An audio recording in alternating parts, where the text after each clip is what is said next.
You know that feeling, right? You get that big idea for a home upgrade. Maybe it's finally getting an EV charger or a hot tub or, with summer just around the corner, something to really beat the heat. Oh, yeah, you can just picture it. A brand new, super efficient air conditioner making your house feel like a cool paradise on those blazing hot days. You've got the model picked out, you're all set to pull the trigger, but hang on a sec. Because here's the thing, adding a beast of an appliance like a new AC isn't just about plugging it in. It puts a massive new demand on your whole electrical service. So how do you know if you're ready for the install, or if you're about to get hit with a surprise and very expensive panel upgrade? Well, thankfully, there's actually an official playbook for this exact situation. It's called the National Electrical Code, or NEC for short. Think of it as the rulebook every single electrician follows to make sure an installation is done safely. The NEC is basically the ultimate safety guide for anything and everything electrical in our homes. And this isn't just a list of friendly suggestions. It's the standard that makes sure your system can run without, risking a fire or major failure. It is serious stuff. And deep inside this code, in a little section called 220.83, is the exact procedure for what we're talking about. It lays out a very specific calculation to figure out if an existing home can handle a big new load, just like that AC unit you've been dreaming about. Okay, so the very first step in this pro-level process is to take inventory. Right before we can see if there's room for something new, we have to get a really clear picture of what your system is already doing day in and day out. So, the code starts with the basics. It calculates a load for all your general lighting based on the square footage of your house. Then, it adds a standard amount, 1500 volt amps, which is just a fancy way of measuring electrical load, for each of the small appliance circuits in your kitchen, plus another one for your laundry. Next up are the heavy hitters. This is where we look at the nameplate rating. You know, that little sticker with all the tech specs on every appliance for things like your electric range, your clothes dryer, and your water heater. Pretty much any big appliance that's bolted down gets added to the list. So let's just create a quick example. Imagine we did all that for a pretty typical home.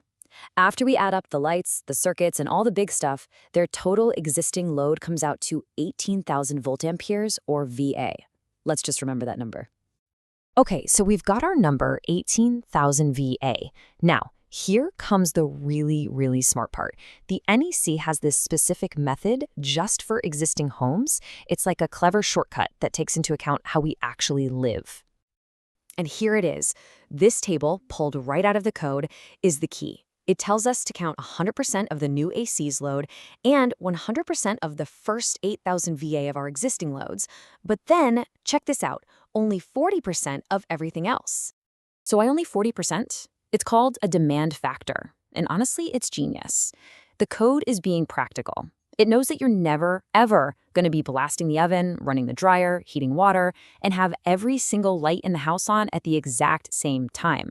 This rule reflects reality, and it actually prevents a ton of unnecessary and expensive upgrades. It literally saves homeowners money. So how does this all fit together? It's a simple 3-step recipe. First, we take the full load of the new air conditioner. Then, we take the full load of that first chunk of existing power. And finally, we only take a fraction of whatever is left over. All right, it is crunch time. Let's take our example homeowners' numbers, throw in that new AC unit, and run them through this calculation to see if this upgrade gets the green light. First up, the new appliance. Let's say our brand new air conditioner has a nameplate rating of 12,000 VA. The rule says we have to count all of it, 100%. So that's our first number, 12,000. Now, we apply that special rule to our existing 18,000 VA load. We take the first 8,000 VA at full price, 100%.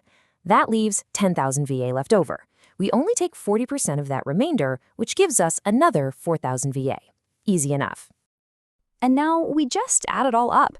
We've got 12,000 for the new AC, plus 8,000 from that first part of the existing load, plus 4,000 for the rest. The grand total, our calculated demand, is 24,000 VA. So here's the million-dollar question. What does 24,000 VA actually mean?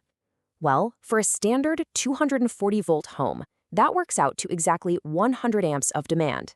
And since most modern homes have a 200-amp service, this fits comfortably, with plenty of headroom. Our homeowner gets their new AC without needing a panel upgrade. Success! Okay, I know we just flew through a bunch of numbers, but understanding the method behind all that math is so empowering. It completely changes the game when you approach these big home projects. I mean, just look at the difference here. Before, you were kind of in the dark, guessing, maybe worrying about surprise costs. But now you get the safety logic. You know exactly what factors an electrician is looking at, and you can have a real, informed conversation about the whole project. Now, let's be crystal clear about something. The goal here is not for you to grab a calculator and start doing this yourself. Electrical work is for qualified pros, period.